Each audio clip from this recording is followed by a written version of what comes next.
नंदा देवी राजात हिमालय महाकुंभ मध्याह्न यात्रा का जत्था आज नारायण बगड़ ब्लॉक मुख्यालय में प्रवेश कर गया, जहां लोगों ने फूल मालाओं से यात्रियों का स्वागत सम्मान किया।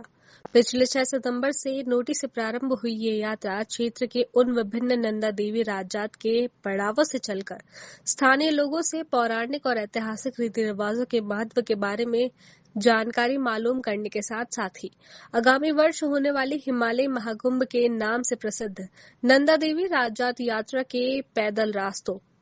रात्रि विश्राम पड़ाव की स्थिति की जानकारी ले रहे हैं और उनका कहना है कि इस तरह वे लोग सामाजिक अध्ययन करके इसकी रिपोर्ट सरकार को देंगे ताकि समय रहते इनमें सुधार किया जा सके। बताते चले कि उत्तराखंड की आराध्य देवी मां नंदा देवी की मायके से ससुराल कैलाश के लिए 2 तरह की विदाई यात्रा पौराणिक काल से होती आ रही है, जिसमें अभी हाल ही में हर वर्ष होने वाली वार्षिक लोकजात संपन्न हुई और आगे आपको बताएगी हर 12 वर्ष में मां नंदा देवी राजेश्वरी भक्ति की ससुराल कैलाश विदाई की यात्रा को राजजात के नाम से जाना जाता है, जो एशिया की सबसे लंबी पैदल यात्रा होती है, जिसमें देश विदेश से लाखों श्रद्धालुओं की भीड़ उमड़ती है। अभी पिछले साल ही उत्तराखंड सरकार भी इस यात्रा को लेकर विभिन्न स्तरों पर कार्य कर रही है और इसी तरह नंदा देवी राजात महाकुंभ यात्रा को सुगम और सफल बनाने के लिए स्थानीय स्तर से लेकर विभिन्न संगठन भी अपना योगदान देने के लिए लगातार आगे आ रहे हैं। श्री नंदा देवी राजात यात्रा के महामंत्री भुवन नौटियाल ने भी आज नारायण बगड़ पहुंचकर इन युवाओं की हौसला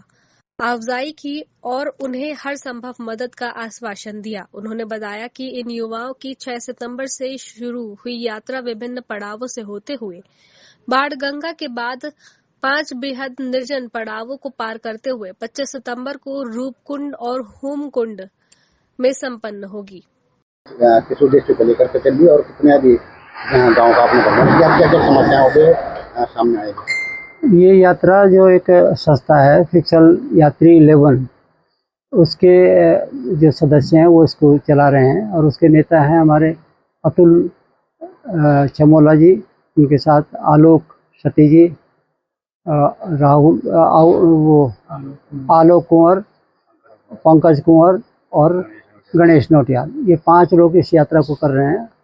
और इनका उद्देश्य ये है इस यात्रा को लेकर कि 40 साल पहले एक यात्रा इस पर प्रारंभ हुई थी 5 नवयुवकों ने 1985 में, और उस यात्रा से प्रभावित होकर इन्होंने इस यात्रा को करने का निर्णय लिया कि क्यों ना हम आने वाली यात्रा से पहले उस यात्रा मार्ग के जो ढांचागत सुविधाएं हैं उनको देखें, उसके साथ साथ जो धार्मिक महत्व है उन पड़ावों और यात्रा मार्ग में नंदा के साथ क्या रिश्ता है, वहाँ की क्या लोक कथाएँ हैं और दूसरे जो हमारी लोक संस्कृति के क्या स्थिति है, पलायन की क्या स्थिति है, इस सब पर इन्होंने एक अध्ययन यात्रा ये प्रारंभ की। और ये पिछले 6 तारीख से इन्होंने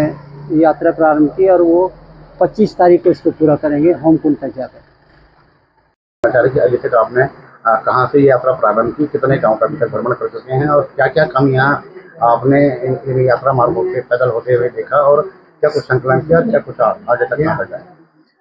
नमस्कार, मैं अतुल चमोला अपने पूरी यात्रा टीम की तरफ से आपका बहुत बहुत धन्यवाद करता हूं। अभी तक हम यहां पर इस अध्ययन यात्रा के दूसरे चरण के जो 6वां पड़ाव है भगवती, उसको पूरा करके मैती मुल्क को छोड़ के अभी ससुराल पक्ष की ओर अग्रसर हैं। इस अध्ययन यात्रा के दौरान हम लोग यहाँ पर सांस्कृतिक पहलुओं का अध्ययन करेंगे, वास्तविक धरातल पर क्या समस्याएं हैं, रास्तों की क्या कठिनाइयाँ हैं और जो जनसंख्या जो जनसैलाब आने वाला है 2026 के सचल हिमालय महाकुंभ में, इसकी क्या व्यवस्थाएं हैं, इसके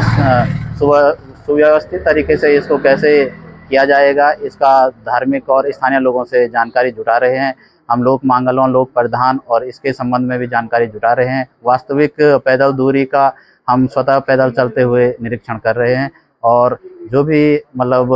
तथ्यात्मक और पड़ावों पर स्थित वास्तविक जानकारियां हैं, बुजुर्गों से पूर्व में जिन लोगों ने यात्राएं की हुई हैं उनसे उनके अनुभव साझा ले रहे हैं। धन्यवाद। ये बहुत अच्छा हमारे क्षेत्र के युवाओं का एक बहुत अच्छा प्रयास है कि वो स्वतः ही मां नंदा ने उनका चयन किया और वो स्वयं किसी के कहावे नहीं, लेकिन स्वयं अपने आप में इस यात्रा को कर रहे हैं और वो कोशिश कर रहे हैं कि हमारा जो 2026 का जो हिमालय महाकुंभ है उसमें, क्योंकि बहुत सारे लोग आएंगे और निश्चित रूप से जिन जिन गांव से निकल के जाएंगे तो वहाँ की जो सांस्कृतिक पहचान है, उस क्षेत्र की जो सांस्कृतिक पहचान है, नंदा के क्षेत्र की, मायके की कैसी है, ससुराल की कैसी है, और इस क्षेत्र में जो लोग चलेंगे उन यात्रा रूटों की स्थिति कैसी है, तो वो अध्ययन को लेके आगे बढ़ रहे हैं। तो मेरा इनको बहुत बहुत